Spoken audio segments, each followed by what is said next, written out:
پروردگار کے حضور دست بستہ دعا گو ہیں اس عرش عزا کے انعقاد میں جن عزیزوں نے اپنا کردار ادا کیا، محنت کی، نیاز کا اہتمام کیا، عرش عزا بچھایا، خداوند متعال بحق حضرت سید الشہداء کی تمام دلی مرادیں پورا فرمائے۔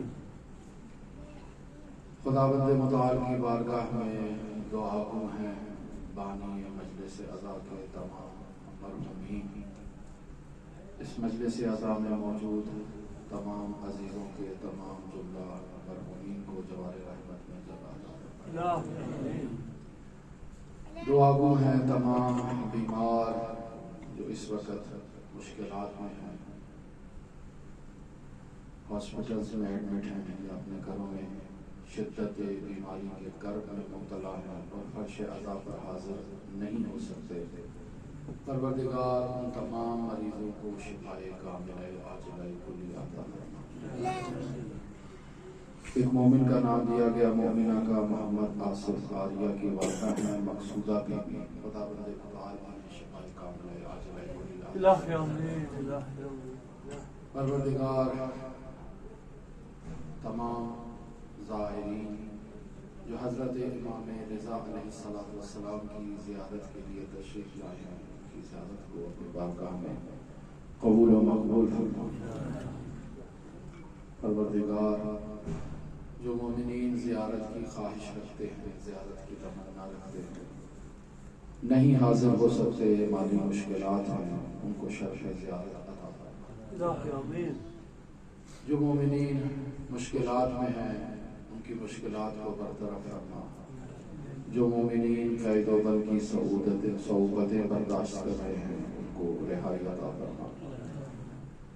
پروردگار جو مومنین بارشوں میں عزاداری کر رہے ہیں ان کی عزاداری کو قبول فرما، جہاں کہیں یہ بارشیں باعث آزمائش ہیں مومنین کو اس آزمائش سے نجات عطا فرما، ان کو سربلندی عطا فرما۔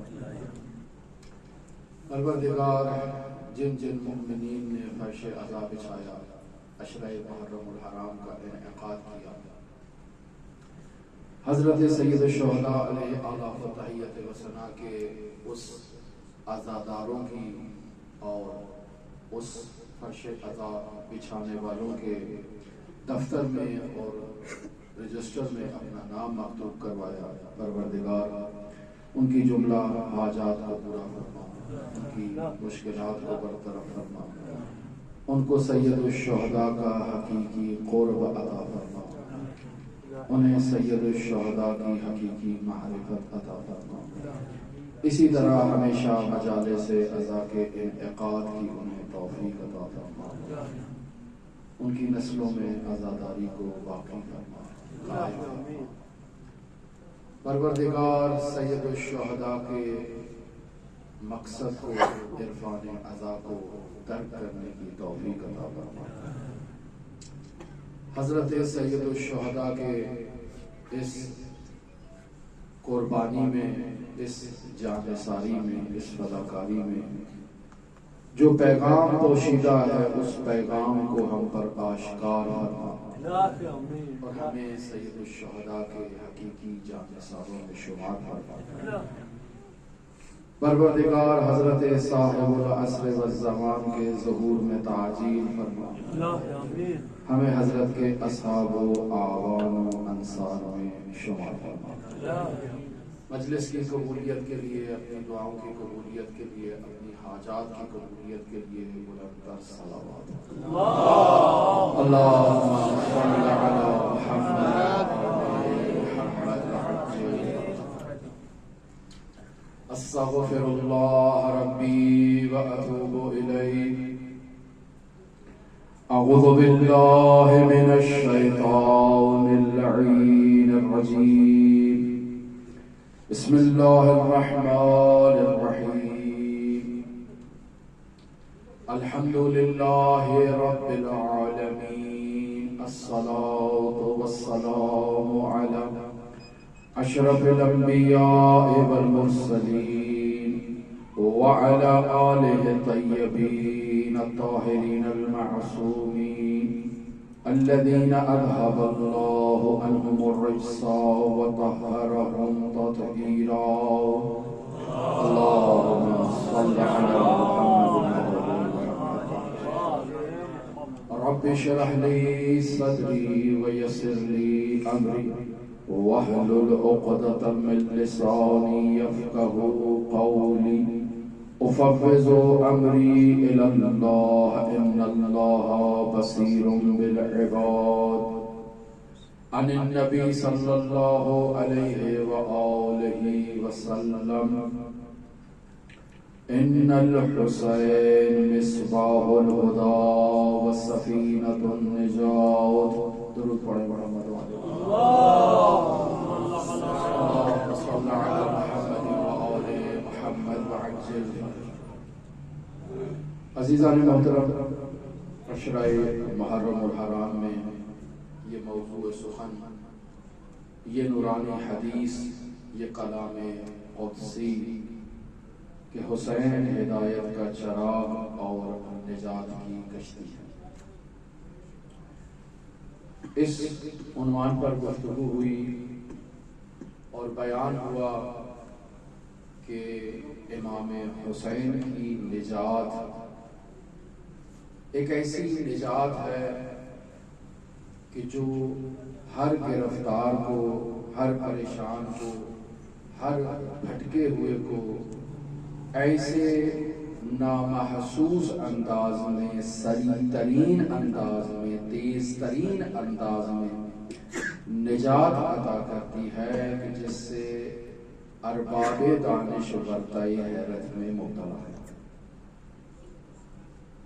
لہذا اس حدیث پر اور اس کے اطراف میں جس قدر بھی گفتگو کی جائے، اس کے پہلوؤں کو، اس کے ابعاد کو، یعنی مصباح الہدیٰ ہونے کو، سفینۃ النجات ہونے کو بیان کیا جائے، تب بھی حسین ابن علی کی نجات کی اس کیفیت کو درک کرنا انسان کی عقل سے، انسان کی دانش سے، انسان کی فہم و فراست سے بالاتر ہے. انسان عشق کا سہارا لیتا ہے کہ جہاں انسان معقولات کا سفر طے کر لے، اور جب معقولات سے کوئی مسئلہ اس کی پہنچ سے باہر ہو تو انسان عشق کا سفر طے کرتا ہے، عشق کی منازل کو طے کرتا ہے. اور حسین ابن علی جنہوں نے عشق کی معراج کو طے کیا، انسان ان سے توسل کرتا ہے، ان کے کشش میں اور جذبے میں آنے کی کوشش کرتا ہے تاکہ اس حقیقت کو درک کر سکے کہ مصباح الہدیٰ کی روشنی کیسی ہے اور سفینۃ النجات کی کشتی پر سوار مسافر کی نجات کی کیا کیفیت ہے. بیان ہوا آپ کی خدمت میں کہ انسان اگر کسی ایسے بیابان میں گرفتار ہو جائے، پھنس جائے کہ جس بیابان میں کوئی روشنی کا انتظام موجود نہیں ہے، آسمان بھی تاریک ہے اور انسان تاریکی مطلق میں واقع ہو چکا ہے، کہیں کوئی روشنی کا انتظام نہیں ہے، اور انسان کی آنکھیں نور کے بغیر اشیاء کو مشاہدہ نہیں کر سکتی، توان اور صلاحیت نہیں رکھتی ہیں اشیاء کے مشاہدے پر. تو ایسی تاریکی مطلق میں اگر ایک نور کی کرن ظاہر ہو جائے تو انسان اس نور کی کرن سے اپنے اطراف میں موجود اشیاء کو مشاہدہ کر سکتا ہے، وگرنہ تاریکی مطلق کسی چیز کو مشاہدہ نہیں کر سکتا. آپ اس امام بارگاہ میں بیٹھے ہیں، اگر تمام چراغ بجھا دیے جائیں، تمام لائٹیں خاموش کر دی جائیں اور بالکل تاریکی مطلق ہو جائے تو آپ کو معلوم نہیں ہوگا کہ ساتھ میں کون بیٹھا ہے، کیا کر رہا ہے، کیا ماحول ہے، بالکل تاریکی مطلق واقعہ ہو جائے گا۔ اور اگر اسی تاریکی مطلق میں ایک معمولی سی لائٹ روشن ہو جائے کسی موبائل کی، تو اطراف میں موجود ماحول کو درک کرنے میں، سمجھنے میں، پہچاننے میں انسان کے لیے آسانی ہو جاتی ہے۔ انسان سمجھ جاتا ہے کہ اطراف کا ماحول کیسا ہے، اطراف میں کیا چیزیں پڑی ہیں۔ اسی معمولی سی کرن کا نام جذبہ ہے۔ انسان گناہوں کی دنیا میں اس قدر دھنس چکا ہے جو تاریکی مطلق ہے، جو تاریکی مطلق ہے، اور ہر طرف سے انسان کے لیے راستے بند ہیں۔ اس بند گلی کے اندر، اس تاریکی مطلق کے اندر، اس گناہوں کی دنیا کے اندر اگر مصباح الہدیٰ کی ایک معمولی سی کرن روشن ہو جائے، جسے جذبہ حسینی کہا جائے، تو یہ اس گنہگار کی نجات کے لیے، اسے منزل مقصود کا راستہ دکھانے میں مددگار ثابت ہوگی، جو اس کے لیے کافی ہے۔ اس مصباح الہدیٰ کو تھامتے ہوئے، اس روشنی کی پیروی کرتے ہوئے، اس کے پیچھے جاتے ہوئے، یہ انسان روشنیوں کی طرف سفر کر سکتا ہے۔ لہذا جس قدر یہ انسان اس روشنی کی معمولی سی کرن کی پیروی کرنا شروع کرے، اس کے پیچھے چلنا شروع کرے، اس سے اپنا راستہ تلاش کرنا شروع کرے، انسان کے لیے روشنیوں کے دروازے کھلتے جائیں گے۔ انسان جو تاریکی مطلق میں مبتلا تھا، انسان جو گمراہیوں میں مبتلا تھا، ایک معمولی سی کرن نے اسے راستہ دکھایا، انسان اس کے پیچھے چلا، اور پیچھے چلنے کے نتیجے میں وسعت ہوتی رہی نور کی، اور انسان نورانی تر ہوتا گیا۔ لہذا انسان کی ذمہ داری ہے مصباح الہدیٰ اس کی پیروی کرے، اس کو تلاش کرے، اور انسان اگر اس جذبے کی کیفیت کو مشاہدہ کرنا چاہتا ہے، محسوس کرنا چاہتا ہے، تو دیکھے کیسے خداوند متعال نے اس سلوک اور اس جذبے کی دو کیفیات کو بیان کیا ہے۔ دو طرح کی کیفیات ہیں جنہیں خداوند متعال بیان کر رہا ہے۔ ایک سلوک کی کیفیت ہے، خدا تک پہنچنے کی کیفیت ہے، خدا تک جانے کی کیفیت ہے، خدا کی رؤیت کی کیفیت ہے، کہ جو حضرت موسیٰ علی نبینا وعلیہ آلہ و تحیت و ثنا کو حاصل ہوئی۔ درود پڑھیں محمد وعلیہ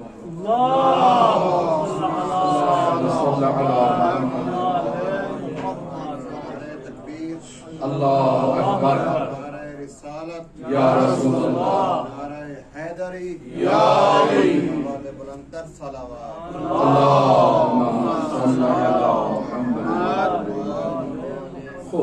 سورہ اعراف کی 141 نمبر آیت میں خداوند متعال حضرت موسیٰ علی نبینا و علیہ آلہ و تحیت و ثنا کے اس سلوک کی کیفیت کو بیان کر رہا ہے۔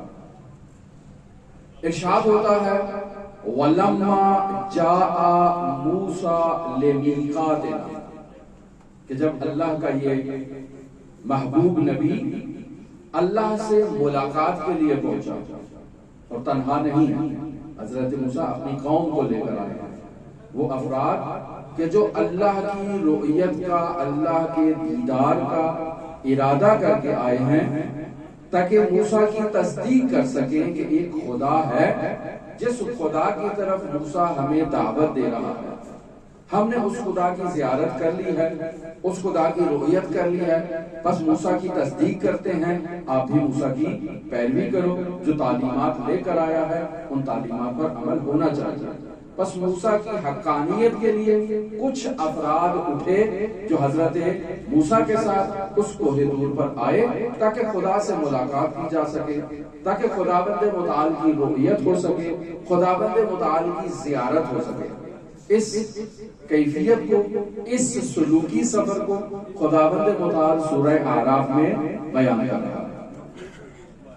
وَلَمَّا جَاءَ مُوسَىٰ لِمِيقَاتِنَا، جب موسیٰ اپنے رب کی اس میقات میں پہنچے، وَكَلَّمَهُ رَبُّهُ، موسیٰ کے پروردگار نے حضرت موسیٰ سے گفتگو کی، کلام کیا، سخن کی۔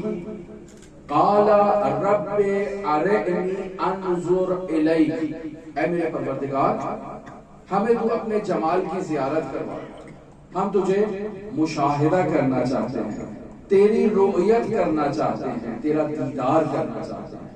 اور یہ افراد بھی آئے ہیں اسی غرض سے، اسی مقصد سے۔ اب خداوند متعال جو اس سلوکی سفر میں موسیٰ کو جو زیارت کے لیے آیا ہے اور خود چل کے آیا ہے، اور تنہا خود نہیں آیا، کچھ لوگوں کو بھی لے کے آیا ہے تاکہ اللہ کی رؤیت ہو سکے، اللہ کی زیارت ہو سکے۔ خدا فرما رہا ہے لن ترانی، اے موسیٰ یہ ناممکنات میں سے ہے، آپ ہماری رؤیت نہیں کر سکتے، آپ ہمیں مشاہدہ نہیں کر سکتے، آپ ہمیں دیکھ نہیں سکتے۔ خدا کو مادی جسم تو نہیں رکھتا کہ جو موسیٰ کے سامنے ظاہر ہو جائے، موسیٰ کی قوم کے سامنے ظاہر ہو جائے تاکہ موسیٰ اور ان کی قوم خداوند متعال کی رؤیت کر سکے، ایسا تو نہیں۔ وَلَٰكِنْ انظُرْ إِلَى الْجَبَلِ، اے موسیٰ آپ مجھے تو نہیں دیکھ سکتے، لیکن ذرا اس کوہ کی طرف، اس پہاڑ کی طرف، اس جبل کی طرف اپنی نگاہ ڈالیں۔ فَإِنْ اسْتَقَرَّ مَكَانَهُ، اگر یہ اپنی جگہ پر ٹھہرے رہا، قائم رہا، فَسَوْفَ تَرَانِی، تو تم مجھے دیکھ سکتے۔ اگر یہ پہاڑ اپنی جگہ پر قائم رہا تو اے موسیٰ آپ مجھے مشاہدہ کر سکتے ہیں۔ فَلَمَّا تَجَلَّى رَبُّهُ لِلْجَبَلِ، اور جب خداوند متعال نے اپنی اس تجلی کو اس پہاڑ کے اوپر، اس جبل کے اوپر ظاہر کیا، جَعَلَهُ دَكَّ، تو وہ پہاڑ ریزہ ریزہ ہو گیا، وہ پہاڑ اپنی جگہ سے ہل گیا، اپنی جگہ پر قائم نہ رہا۔ وَخَرَّ مُوسَىٰ صَاعِقًا، اور حضرت موسیٰ علیہ نبینا وعلیہ آلاف تحیت و ثنا بھی اس شدت کی کیفیت کو برداشت نہ کر سکے۔ فَلَمَّا أَفَاقَ، جب حضرت موسیٰ علیہ نبینا اس کیفیت سے باہر تشریف لائے تو کیا کہا؟ سبحانک تبت الیک، اے میرے پروردگار تو بہت عظیم ہے، میں توبہ کرتا ہوں، میں تیری پناہ حاصل کرتا ہوں۔ وَأَنَا أَوَّلُ الْمُؤْمِنِينَ، میں سب سے پہلے ایمان لانے والوں میں اول المؤمنین۔ یہ وہ کیفیت ہے کہ حضرت موسیٰ علیہ نبینا سلوک کر کے، سفر کر کے خدا تک پہنچے ہیں تاکہ خدا کی رؤیت کی جا سکے، خداوند متعال کا مشاہدہ کیا جا سکے۔ اول گفتگو سے، اول محرم الحرام سے یہ موضوع گفتگو چلا ہے کہ انسان اگر فرش عزا کو پہچاننا چاہتا ہے تو دو مطلب اس کے سامنے ہونے چاہیے، ایک اس فرش عزا کا سلوک ہے اور ایک اس فرش عزا کا عرفان ہے۔ سلوک میں یہی ہے کہ آپ لوگ تشریف لاتے ہیں مجلس عزا میں، فرش عزا بچھاتے ہیں، اہتمام کرتے ہیں، نیاز پکاتے ہیں، تیار کرتے ہیں، بینر لگاتے ہیں، کتیبے لگاتے ہیں، خطیب بلاتے ہیں، جتنے انتظامات بھی آپ کرتے ہیں یہ سب اس کا سلوک ہے۔ اور اس کے بعد عرفان عزا کہ انسان نے رابطہ قائم کرنا ہے حسین ابن علی سے تاکہ انسان حسینی ہو جائے۔ وہ سلوکی سفر ہر کوئی کر سکتا ہے لیکن یہ لازم نہیں ہے کہ ہر کوئی نتیجے پر بھی پہنچ جائے۔ بہت سے لوگ دنیا میں مجالس عزا منعقد کرتے ہیں اور بیان ہوا کہ ہماری زندگیاں گزر جاتی ہیں مجالس عزا کو منعقد کرتے ہوئے، لیکن کسی کے وجود میں اس حسین ابن علی کی وہ کرن جسے جذبہ کہا گیا ہے، جو اس تاریکی مطلق میں انسان کے لیے ایک نور کی کیفیت ایجاد کرے، جو انسان کو فرش سے عرش تک جانے کا راستہ دکھا دے، جو انسان کو فرش سے عرش کی طرف منتقل کرنے میں اپنا پہلا کردار ادا کرے، اور جیسے ہی انسان اس جذبے کی کیفیت کو تھام لے، اس کے پیچھے چلنا شروع ہو جائے، یہ جذبہ شدت اختیار کرتا جائے گا اور شدید سے شدید ہوتا جائے گا، اور انسان اس معراج کی منزل پر پہنچ جائے گا اور حسین بن علی کا عارف ہو جائے گا۔ پہلی کیفیت جو سلوک کی ہے، جو سلوک اللہ کی کیفیت ہے، جو رؤیت باری تعالیٰ کی کیفیت ہے، جو اللہ کو مشاہدے کی کیفیت ہے، اسے قرآن مجید نے سورہ اعراف میں بیان کیا کہ حضرت موسیٰ سلوک کر کے آئے تھے، راستہ طے کر کے آئے تھے، چل کے آئے تھے، اللہ کی معرفت حاصل کرنا چاہتے تھے، اللہ کی زیارت کرنا چاہتے تھے، اللہ کا دیدار کرنا چاہتے تھے، لیکن دیدار اس ظاہری آنکھوں سے ممکن نہیں تھا۔ لہذا اب دوسرا سبب ہونا چاہیے کہ اللہ کی رؤیت کے لیے انسان کو اپنے باطن کی آنکھوں کو کھولنا اور اپنے باطن سے اللہ کی رؤیت کو مشاہدہ کرنا اور اس کے جمال کو دیکھنا ہے۔ تو اب آئے سورہ اسراء میں خداوند متعال ایک دوسری کیفیت کو بیان کر رہا ہے کہ جسے جذبے کی کیفیت کہتے ہیں، کہ جس میں انسان نے سفر نہیں کیا، انسان چل کر نہیں گیا، بلکہ خود خدا نے دعوت دی ہے، خود خدا اسے اپنی طرف کھینچ کے لایا ہے، خود خدا اس کو اپنی طرف لے کر آیا ہے، اور یہ وہ حضرت خاتم الانبیاء کی ہے۔ اللہم صلی علی محمد۔ سبحان الذی اسرع بعبدہ لیلا من المسجد الحرام الى المسجد الاقصی الذی بارکنا حولہ۔ خداوند متعال اپنے حبیب کو، محمد مصطفیٰ کو وہ سیر کرائی ہے۔ خداوند متعال نے اپنے حبیب کو مسجد حرام سے اس دور ترین نقطے پر جو مسجد اقصی ہے وہاں تک کی سیر کرائی ہے، اور پھر اس مسجد اقصی کے اطراف میں وہ جو ملکوتی چیزیں تھی جنہیں خداوند متعال دکھانا چاہتا تھا اپنے حبیب کو، ان ملکوت کی خداوند متعال نے زیارت کروائی اور معراج معراج جسمانی۔ اب دیکھیں کہ دو کیفیتوں کو بیان کیا گیا، ایک کیفیت میں خود انسان چل کر گیا ہے اور رؤیت کرنا چاہتا ہے اور رؤیت مقدر نہیں بن رہی، اور دوسری کیفیت میں خود بندے کو لایا جا رہا ہے اور خود اس کو دکھایا جا رہا ہے۔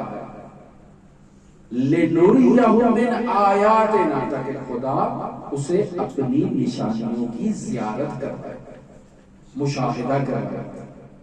لہذا اس نقطے کو آگے لیتے ہوئے کہ جذبہ ایک ایسی کیفیت کا نام ہے، کشش نور کی ایک ایسی تجلی کا نام ہے کہ جو تاریکی مطلق میں نمودار ہوتی ہے، اور اس سالک کو جو سلوک سفر طے کر کے آیا ہے، جو سلوک عزا کے لیے فرش عزا پر آیا ہے، ایک نور کی کرن اس کے سامنے ظاہر ہوتی ہے جو انسان کی آنکھوں کی ترجمانی کرتی ہے اور اس کے باطن کو طہارت بخشتی ہے اور اس کے لیے ظاہر ہوتی ہے، تاکہ انسان اسی گریے کی کیفیت کو آگے لے کر چلے، آگے بڑھائے، اور اسی کیفیت کے ساتھ حسین ابن علی کا عرفان طلب کرے اور معرفت حاصل کرے۔ لہذا یہ انسان کی ذمہ داری ہے کہ اس کیفیت کو کیسے باقی رکھتا ہے۔ خداوند متعال کا فیض دائماً جاری ہے، کسی لمحے کے لیے ایک پلک چھپکنے کے لمحے کے لیے بھی وہ فیض الہی منقطع نہیں ہے، وہ ختم نہیں ہوا ہے، وہ فیض تسلسل کے ساتھ جاری ہے۔ اس فیض کے راستے کو تلاش کرنا ہے، اس فیض کو تلاش کرنا ہے خود انسان نے، خود کو اس فیض کی راہ میں لانا ہے اور اسے شدت بخشنا ہے تاکہ خداوند متعال تک انسان کا سفر جو ہے وہ ملکوتی سفر جاری رہے اور انسان ایک موحد بن جائے، انسان ایک سچا مسلمان بن جائے، انسان ایک سچا عاشق بن جائے اور عشق کی اس بلند ترین منزل پر فائز ہو کر انسان اپنے وجود کو اس ہستی کی راہ میں قربان کر دے۔ لہذا اللہ کا فیض منقطع نہیں ہے، انسان نے انقطاع خود ایجاد کیا، ہم نے خود راستہ بند کیا ہے، خود ہم اس راستے سے دور ہو گئے ہیں اور خود ہم خداوند متعال کے جمال کو مشاہدہ نہیں کر پا رہے، خود ہم حسین ابن علی کے نور کو مشاہدہ نہیں کر پا رہے، ہماری طرف سے خدا نہیں، وہاں سے یہ فیض جاری اور لمحہ بلمحہ یہ فیض پہنچ رہا ہے۔ اس فیض کو جس شخص نے درک کر لیا، حاصل کر لیا، پا لیا، وہ اسی قدر مضبوط ہوتا جائے گا، مضبوط ہوتا جائے گا اور معنوی اعتبار سے اس قدر پختہ ہو جائے گا، اس قدر مضبوط ہو جائے گا کہ اب کوئی اس کا یہ راستہ اور یہ فیض منقطع نہیں کر سکتا۔ رسول خدا اس معراج پر تشریف لے گئے اور ان بلند ترین مقامات پر سفینۃ البحار میں موجود ہے روایت کہ رسول خدا ایک فرشتے کو مشاہدہ کرتے ہیں، جذبے کی کیفیت کو بیان کر رہے ہیں کہ جذبہ مادی نہیں ہے، ملکوتی ہے، نورانی ہے، ایک ایسی کیفیت ہے کہ جو انسان کو اس عالم مادہ سے عالم مجردات کی طرف رہنمائی کرتی ہے، عالم ملکوت کی طرف رہنمائی کرتی ہے۔ انسان جو عمل بھی انجام دیتا ہے اس کا ایک ملکوت ہے۔ یہ جو میں آپ سے گفتگو کر رہا ہوں، یہ جو میں کلام کر رہا ہوں، یہ جو میں بات کر رہا ہوں، آپ کے کان تک پہنچ رہی ہے، آپ اس کو سماعت کر رہے ہیں اور سمجھ رہے ہیں کہ شاید یہ ختم ہو گیا، یہ کلام ختم ہو گیا، نہیں، اس کلام کا بھی ایک ملکوت ہے۔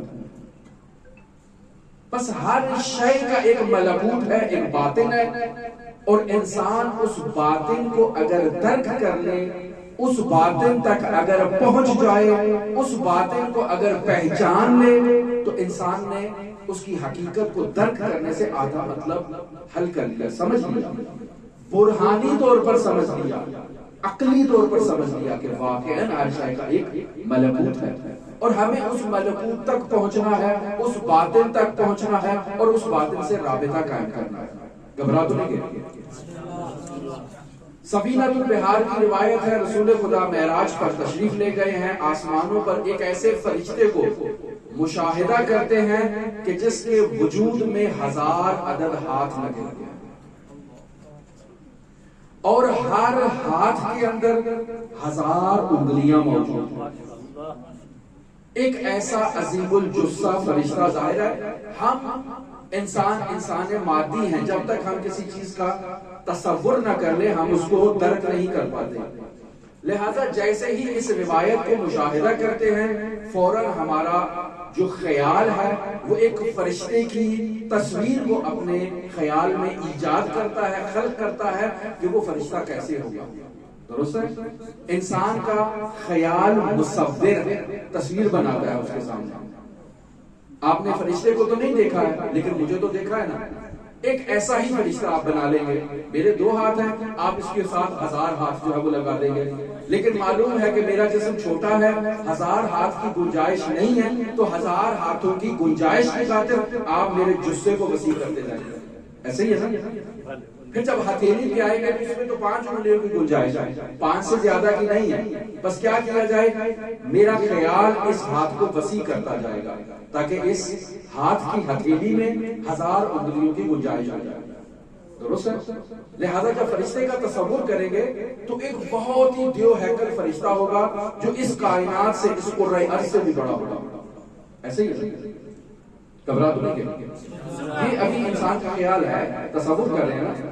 تو رسول خدا معراج پر تشریف لے گئے، سفینۃ البحار میں روایت موجود ہے، ایک ایسے فرشتے کو مشاہدہ کیا کہ جو 1000 ہاتھ رکھتا تھا اور ہر ہاتھ میں 1000 انگلیاں موجود تھیں. اس فرشتے سے ہم کلام ہونے کے لیے رسول خدا نے جبرائیل سے سوال کیا یہ کون ہے؟ کہا یہ ایک فرشتہ ہے.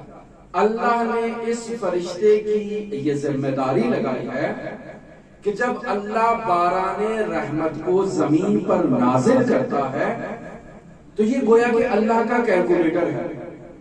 اس کا کام ہے محاسبہ کرنا، کتنے قطرات اترے، کہاں پر اترے، کس غرض سے اترے، ان کا نتیجہ کیا ہوا. یہ اپنی انگلیوں سے ان کا محاسبہ کر رہا ہے، حساب کر رہا ہے.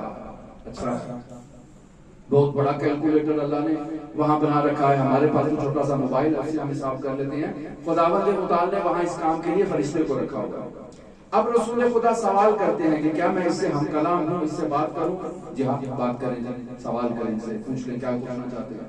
پوچھا کیا تمہارے پاس حساب ہے کہ جب سے یہ کائنات خلق ہوئی ہے اللہ نے کتنے قطرات بارش کو زمین پر بھیجا، ان کا کیا نتیجہ نکلا؟ کہا ہاں سب کا حساب میرے پاس محفوظ ہے کہ آج تک کتنی بارشیں ہوئی جو آپ کے سن میں آ رہی ہیں بارشیں، ان کا حساب بھی اس فرشتے کے پاس ہے کہ کتنی بارشیں ہوتی ہیں، کتنے قطرات آتے ہیں، کہاں پر گرتے ہیں، کتنے صحراؤں میں گرتے ہیں، کتنے دریاؤں میں گرتے ہیں، کتنے باغات میں گرتے ہیں، کتنے فصلوں میں گرتے ہیں، کتنے عزاداروں پر گرتے ہیں، کتنے حرمہائے مطہر میں گرتے ہیں، کتنے نتیجہ بخش ہوتے ہیں، آگے پھل دیتے ہیں، کتنے جو ہیں وہ ختم ہو جاتے ہیں. سب حساب موجود ہے.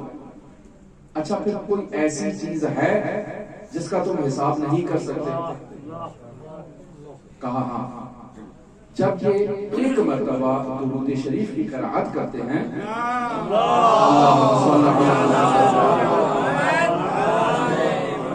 میں اس درود شریف کی عظمت کو اور اس کے اجر کو کیلکولیشن نہیں کر سکتا، اس کا حساب نہیں رکھ سکتا.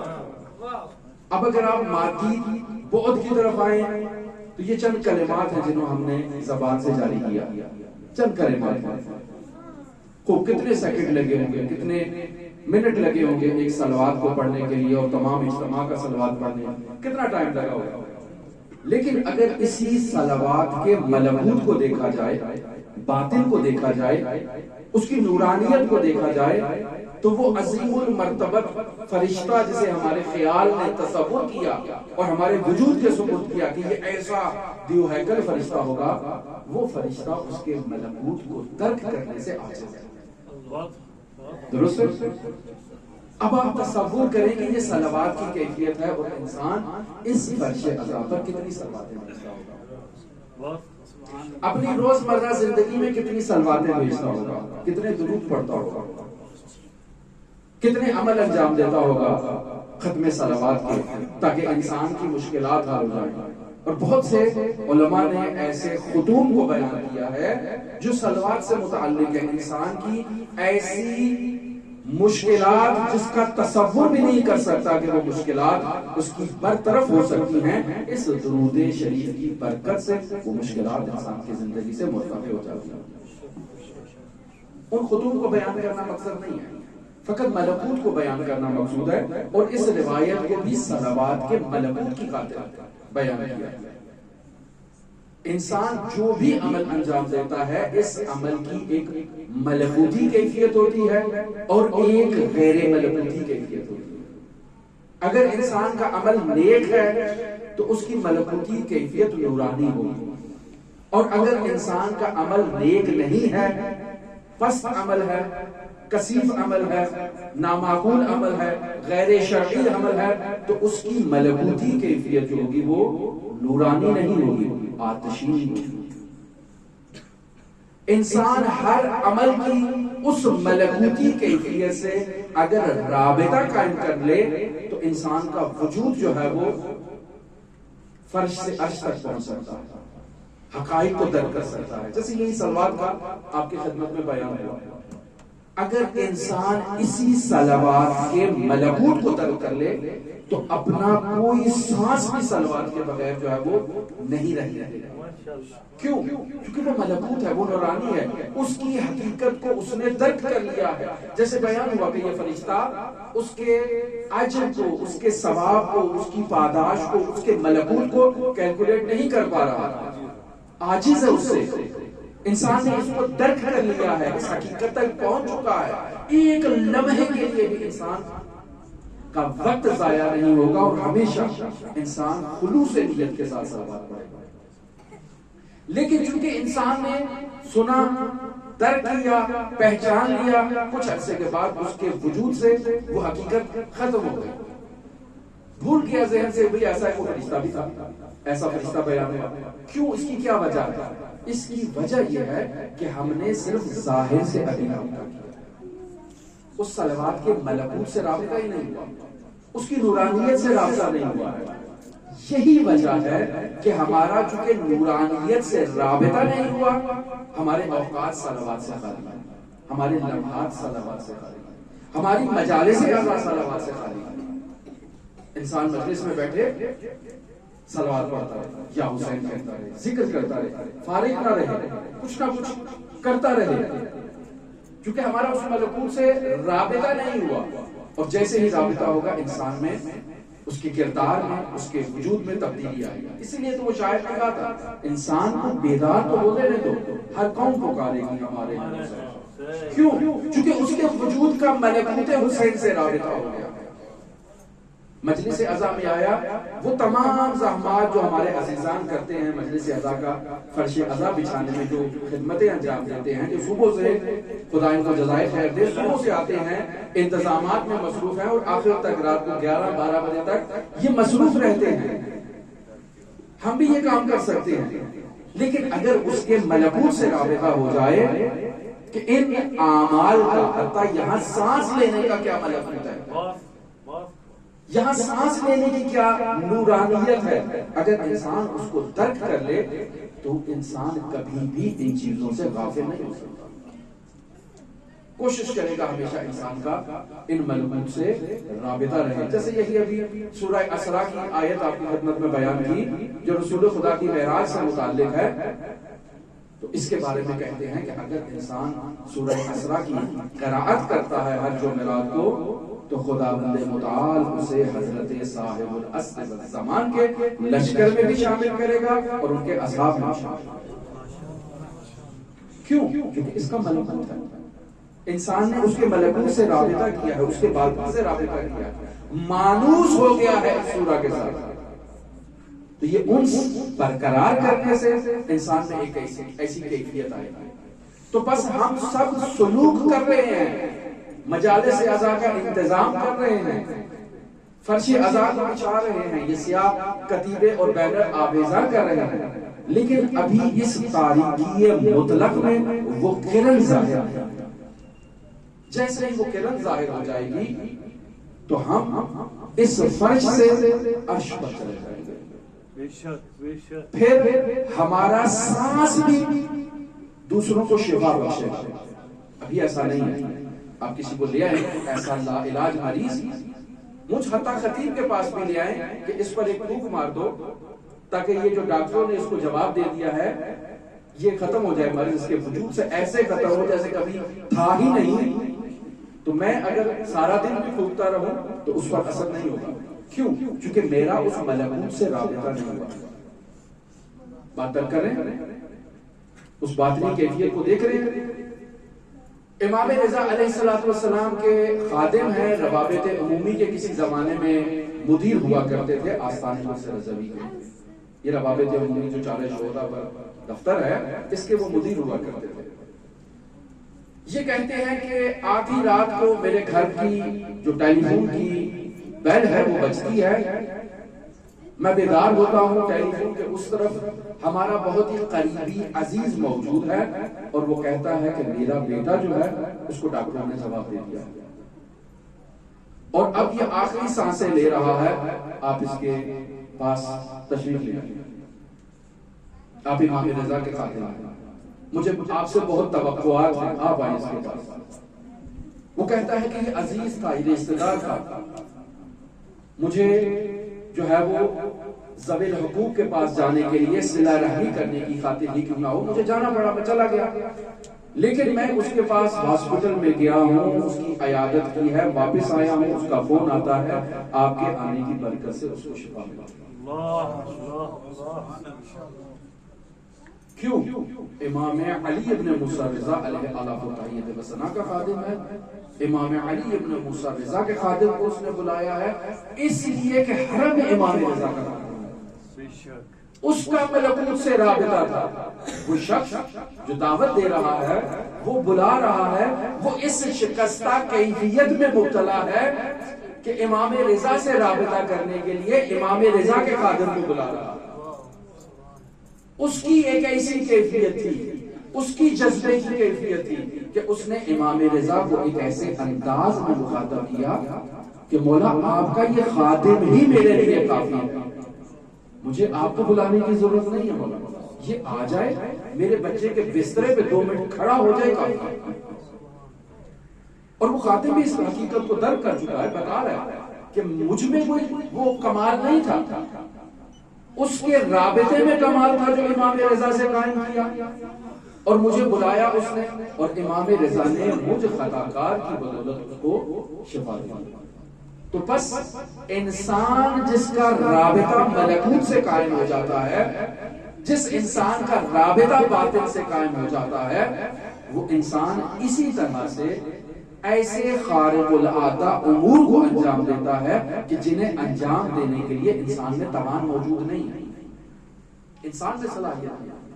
آپ دیکھیں یہ مٹی ہے، یہ خاک ہے، اس خاک کا ذرہ بھی اٹھا کر آپ اپنے منہ میں ڈال دیں تو فقہا کہتے ہیں کہ آپ گنہگار ہیں، آپ نے فعل حرام انجام دیا ہے، مٹی کو نہیں کھا سکتے آپ۔ لہٰذا آپ دیکھیں حضرات معصومین علیہ السلام اپنی قبور اطہر کی مٹی کھانے کو آپ کو ترغیب نہیں کرے، ترغیب نہیں دلاتے، لیکن سید الشہداء کی قبر اطہر کی مٹی، حنکوا اولادکم بتربۃ الحسین، آپ کے بچے ہیں، اپنے بچوں کی پیدائش کے بعد ان کے منہ میں تربت سید الشہداء کو، تاکہ یہ آزادار ہوں، تاکہ یہ حسین ابن علی کے ساتھ ان کا رابطہ قائم ہو جائے، تاکہ یہ حسینی ہو جائے۔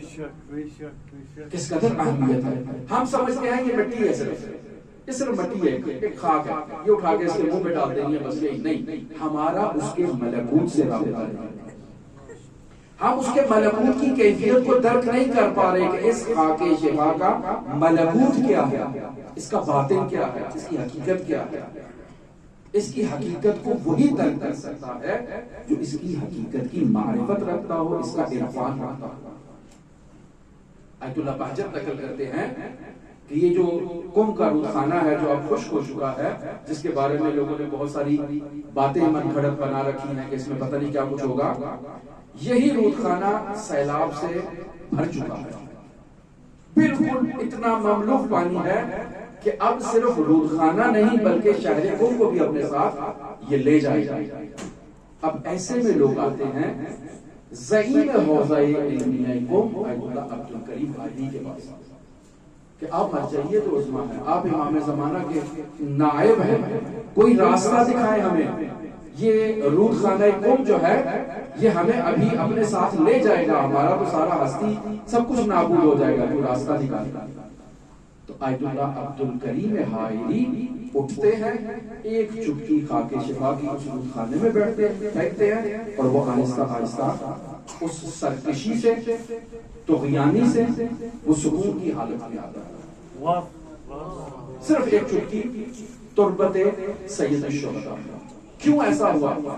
چونکہ آیت اللہ عبد الکریم حائری ان کا ملکوت سے رابطہ تھا، اس تربت سید الشہداء کے باطن سے ان کا رابطہ تھا، اور اس کیفیت کو وہ درک کرتے تھے اور پہچانتے تھے۔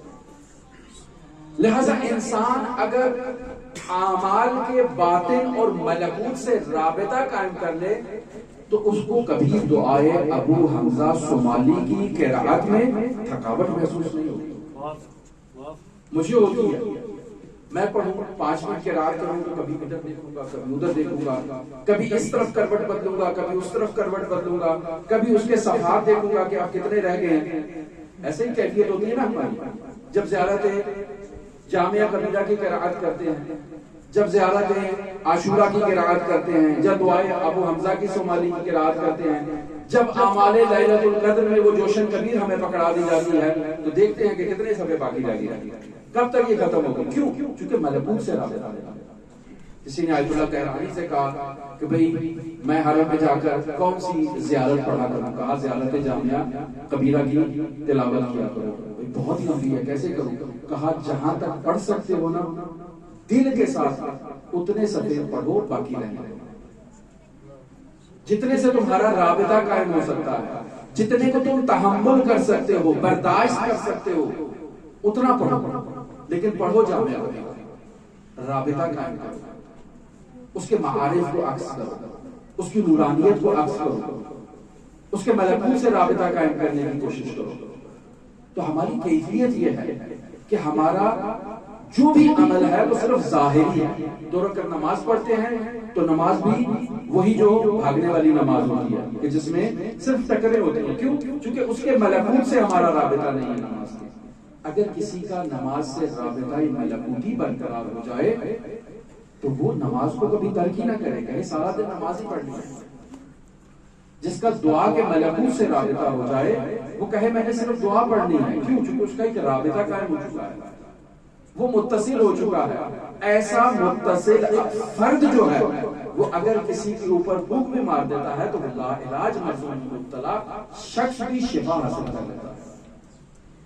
لہذا بہت سی آپ نے باتیں سنی ہوں گی اور انسان کہتا ہے کہ ہم نے سنی تو ہیں لیکن یہ عقل کے دائرے میں نہیں آتی ہیں کہ ڈاکٹر نے لا علاج جو ہے وہ شخص کو اعلان کر دیا ہے. یہ اگر نخودگی ہے، انہوں نے اپنا ہاسپٹل کھولا ہوا ہے.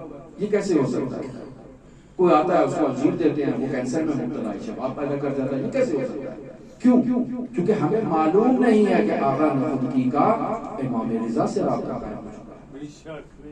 ہم صرف ظاہر کو درک کرتے ہیں، صرف انجیر کے ظاہر کو دیکھ رہے ہیں. اس انجیر کے اندر ملکوتی اس انرجی کو مشاہدہ نہیں کر رہے جو شیخ حسن علی اصفہانی نے امام رضا سے لے کر اس انجیر میں منتقل کیا. بس یہ انجیر نورانی ہے، ظاہر میں ایک انجیر ہے، ظاہر میں ایک مصری کی ڈلی ہے، لیکن اس کے پیچھے جو ملکوت ہے ہم اس ملکوت سے قابل ہیں، اس جذبے کی کیفیت سے قابل ہیں کہ جس جذبے کی کیفیت میں انہوں نے ان سے رابطہ قائم کیا ہے. فراوان آپ اس طرح کی جو ہے وہ واقعات سنتے ہیں. ہمارے بھی 2 طرف کے افراد ہیں. ایک کہتے ہیں کہ یہ قصے ہیں، کہانیاں ہیں، داستانیں ہیں، ان کا واقعیت سے کوئی تعلق نہیں ہے. جہاں علماء کی بات ہے، حتیٰ کہ بعض لوگ ائمہ معصومین علیہ الصلوۃ والسلام کے معجزات کی بھی نفی کر دیتے ہیں کہ نہیں ایسا ہو نہیں سکتا. کیسے ہو سکتا؟ کیوں؟ کیونکہ ان کا ظاہر سے رابطہ ہے. انہوں نے اپنی آنکھوں سے دیکھا ہے. جہاں تک ان کی آنکھیں جا رہی ہیں وہاں تک وہ مشاہدہ کر رہے ہیں. جہاں تک ان کا برہان انہیں لے جا رہا ہے وہ وہاں تک مشاہدہ کرتے ہیں. لیکن یہ سفر برہان سے آگے کا ہے، یہ سفر عشق کا مرحلہ ہے، یہ سفر رابطے کا مرحلہ ہے.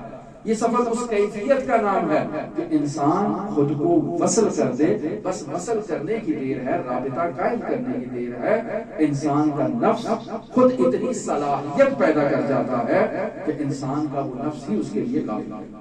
درود پڑھیں محمد والے اللہم صلی علی.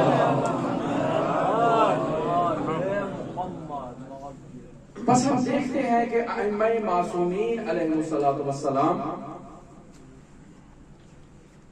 انسان فرشی کو انسان عرشی بنا دیتے ہیں اور اسے عرشی بنانے کے لیے یہ اس نظام عالم امکان میں موجود ہیں. ان کی کیا کیفیت ہے؟ ہم نے وہ عظیم الجثہ فرشتہ اس کا تصور کیا، ہماری قوہ خیال نے اس کے لیے ایک تصویر بنائی اور اس کی تصویر بنا کر ہمارے سپرد کر دی. ہم سمجھتے ہیں کہ وہ فرشتہ ایسی ہے. وہ فرشتہ مادی نہیں ہے، اس کی جو صورت ہے وہ ہماری قوہ خیال نے ایجاد کیا. ہم نے تو اس کو مشاہدہ نہیں کیا، اس فرشتے کو ہم نے نہیں دیکھا. قوہ خیال نے اس کو ایجاد کیا ہے ہمارے لیے. ہم نے صرف روایت پڑھی ہے اور اس عالم معراج میں جو رسول خدا صلی اللہ علیہ وآلہ وسلم کے سامنے وہ فرشتہ موجود تھا، تب بھی وہ فرشتہ مادی نہیں تھا. ٹھیک ہے، اس کی صورت تھی، ایک اس کی ماہیت تھی، لیکن وہ مادی نہیں تھا اس وقت. اور مادی وجود جو ہے اس کی ایک محدودیت ہوتی ہے، اس کی ایک قیود ہوتی ہے، اس کی ایک پابندی ہوتی ہے کہ وہ اس مادے کے دائرے میں رہ سکتا ہے، اس سے ماورا نہیں ہو سکتا، اس سے بڑھ کے نہیں جا سکتا ہے. یہ مادے کی محدودیت ہے. لیکن ملکوت کی نورانیت کی یہ محدودیت نہیں ہے، اس میں پابندی نہیں ہے. وہ مادے کی قیود اس میں نہیں ہے، ماہیت کی قیود اس میں پائی جاتی ہے. وہ جو شکل و صورت اس نے اختیار کیا ہے، اس شکل و صورت نے اس کو محدود کر رکھا ہے. جیسے میں ہوں، میرا ایک ظاہری وجود آپ مشاہدہ کر رہے ہیں اور دیکھ رہے ہیں، یہ حد کے اندر ہے. لیکن اگر میرے نفس کو اس وجود سے باہر نکال دیا جائے، جیسے پہلے بھی بیان ہوا، تو پھر وہ اس حد سے باہر آ جائے گا. جسم کے اندر موجود نہیں ہے، ہم سمجھتے ہیں کہ وہ صرف اندر ہے. نہیں، وہ اس جسم کی تدبیر کر رہا ہے، اس میں محصور نہیں ہے، اس کی قید میں نہیں ہے، اس کی تدبیر کر رہا ہے. اور اس تدبیر کو منقطع کرنے کا نام ہی موت ہے. اور جب وہ اس بدن سے باہر عالم حقیقت میں ظاہر ہوتا ہے، ہماری آنکھیں اسے مشاہدہ نہیں کرتی ہیں، لیکن وہ اس قدر وسیع ہو جاتا ہے کہ لامحدود ہے. بیان ہوا کہ خداوند متعال بھی لامحدود ہے، انسان کا نفس ناطقہ بھی لامحدود ہے. لیکن انسان کے نفس ناطقہ کو جو حد دی ہے وہ مخلوق ہونے کی حد ہے. وہ خالق کے نفس ناطقہ ہے، یہ مخلوق ہے. لیکن نفس ناطقہ کو حصار نہیں دیا گیا، حد نہیں دی گئی ہے. تو فرشتے کی بھی حد نہیں ہے. فرشتہ جو ملکوتی موجود ہے، جب وہ نازل ہوتا ہے، جب وہ آتا ہے اور جس مقصد کے لیے آتا ہے، اگر وہ مقصد قلب مطہر امام سے رابطہ ہو، اور پھر ہوگی لیلۃ القدر میں ایک فرشتہ نہیں، فرشتے آتے ہیں، فرشتوں کے سردار آتے ہیں اور قلب مطہر امام سے آ کر رابطہ قائم کرتے ہیں. تو کیا وہ جسم امام سے آ کر رابطہ قائم کر رہے ہیں؟ ملکوت امام سے، حقیقت امام سے رابطہ قائم کر رہے ہیں. اب وہ امام معصوم کے جس کے قلب مطہر سے فرشتے رابطہ قائم کرتے ہیں، اگر انسان اس قلب مطہر امام معصوم سے رابطہ قائم کر لے تو یہ انسان ولی الہی میں تبدیل ہو جائے. لیکن انسان ولی الہی کیوں نہیں ہوتا؟ چونکہ وہ محدود ہے. وہ انسان رابطہ قائم نہیں کرتا ہے، وہ انسان سلوک کرتا ہے، جذبے کی کیفیت کی طرف توجہ نہیں ہے. کہ جو بیان ہوا تاریکی مطلق ہے، اس تاریکی مطلق میں نور کی ایک کرن جو انسان کو اپنی طرف کھینچ رہی ہے. اگر انسان لبیک لبیک کہتے ہوئے آگے بڑھتا جائے گا، وہ راستہ بڑھتا جائے گا اور انسان نورانی ہوتا جائے گا، فرشی سے عرشی ہوتا جائے گا. اور اسی مقصد کی خاطر سید الشہداء نے کہا تاکہ انسان کا اس عالم ملکوت سے رابطہ قائم ہو سکے، تاکہ انسان جو ظاہراً قرآن بھی پڑھتا ہے اور قرآن سے غافل ہے، ظاہراً اللہ اور نبی کو بھی پہچانتا ہے صحابی ہونے کی حیثیت سے یا تابعی ہونے کی حیثیت سے، لیکن ملکوت پیغمبر سے غافل ہے، جو آذان بھی دیتا ہے لیکن آذان کے ملکوت سے غافل ہے. لہذا اس تحریک میں جب یہ افراد جن کا ظاہر سے رابطہ تھا، ملکوت سے رابطہ نہیں تھا، یہ سید الشہداء کے خلاف اجتماع کرتے ہیں اور حجت الہی کو کھینچ کے سرزمین کربلا میں لے آتے ہیں.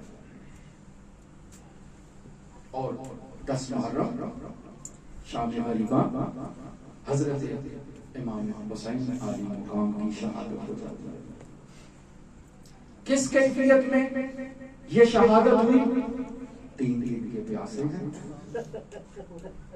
مخدرات عصمت و طہارت ساتھ ہیں، مظلومیت کا عالم ہے، حسین ابن علی تنہا ہے، حل من ناصر ینصرنا کی سبب کس لیے؟ تاکہ ابھی بھی ان اشیاء میں شاید کچھ ایسا ہو جس کا امام سے رابطہ قائم ہو جائے اور جو لبیک کہہ کر حسینی بننے کے لیے خیام حسینی کی طرف آ جائے۔ 3 دن کے پیاسے سرزمین کربلا میں ذبح کر دیے جاتے ہیں، اور جب پانی لایا جاتا ہے اطفال حسینی کے لیے پیش کیا جاتا ہے، تو بیان ہوا آپ کی خدمت میں کہ امام حسین عالی مقام نے امام زین العابدین سے جو رخصتی لی، جو وداع کیا، اس میں باقاعدہ جو پیغام دیا شیعوں کے لیے کہ میرے شیعوں سے کہہ دینا کہ اگر تم پانی پیو تو مجھے یاد کرو۔ لہذا اطفال حسینی کو جب پانی پیش کیا جاتا ہے تو ان کی زبانہائے مبارک سے یہ جملہ جاری ہوتا ہے کہ ہم کیسے پانی پیئیں؟ حسین ابن علی پیاسے تھے، ہم کیسے پانی پیئیں؟ حسین ابن علی پیاسے تھے۔ اور جب کربلا کی اس چھوٹی شہزادی کے لیے پانی لایا جاتا ہے اور اسے کہا جاتا ہے کہ یہ سب سے پہلے چھوٹوں کو دینے کے لیے پانی آیا ہے، تو فوراً مقتل کی طرف جاتا ہے، میرا اصغر پیاسا ہے۔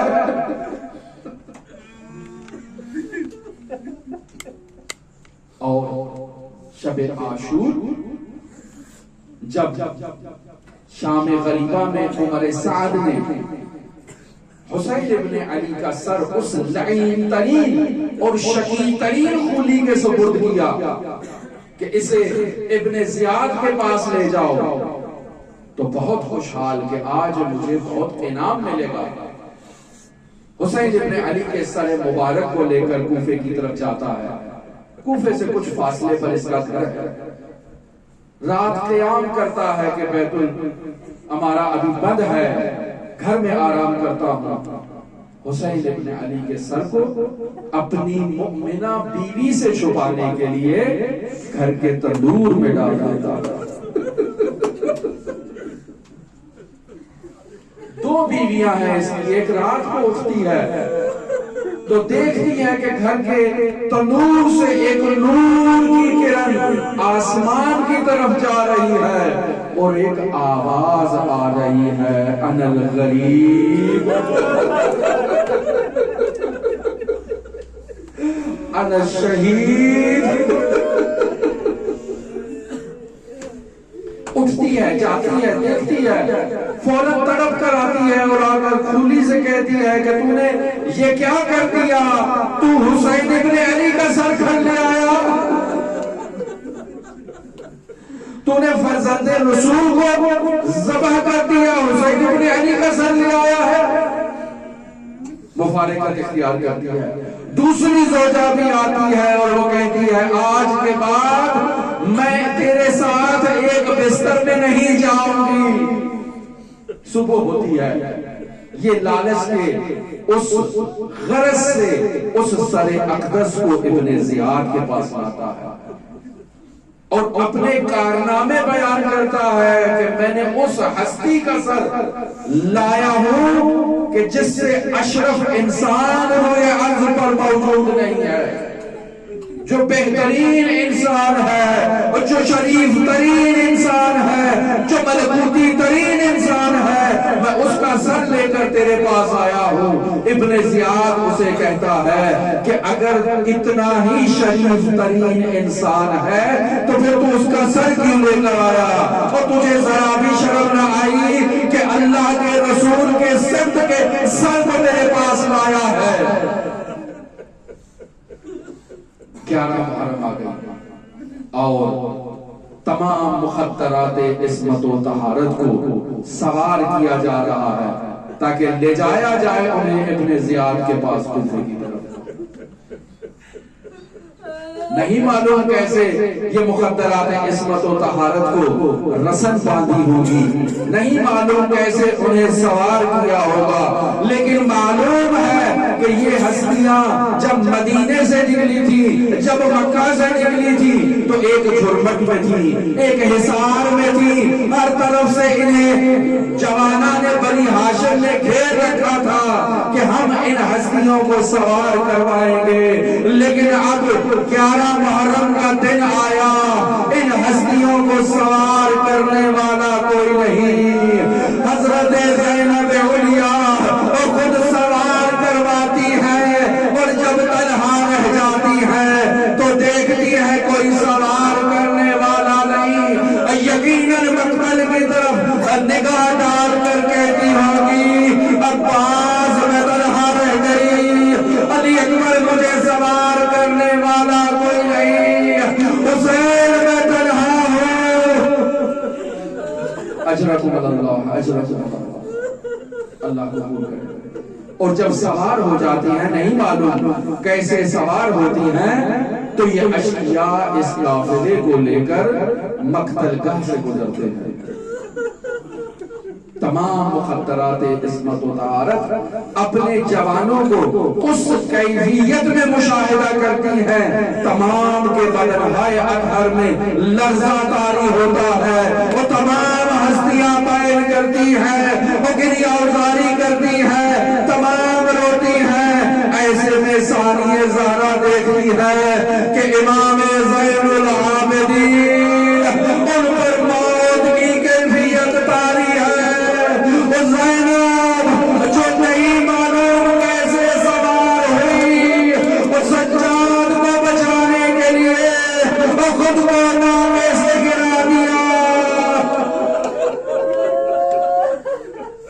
نہیں معلوم کیسے سید الشہداء کے قریب آئی، سید الشہداء کی کٹی ہوئی رگوں کا بوسہ دے کر مخاطب ہوتی ہے نانا رسول، میں نے ایسی جگہ کو پہنچا دیا جہاں نہ آپ نے دیا، جہاں نہ بابا علی دے سکے، جہاں بابا فاطمہ نے دیا، میں نے حسین کی کٹی رگوں کا پہنچا دیا۔ اجرکم اللہ، اجرکم اللہ۔ اور پھر مخاطب ہوتی ہے صلی علیک ملائکۃ السماء ھذا حسین مرمل بالدماء مقطع الاعضاء مسلوب العمامۃ والرداء وبناتک السبایا، نانا رسول یہ آپ کا حسین ہے جس کا امامہ چھین گئے، جس کی رضا چھین گئے، جس کا سر اطہر بدن سے جدا کر دیا گیا، جس کا پیکر اطہر زخموں سے چور چور ہے، یقیناً متوجہ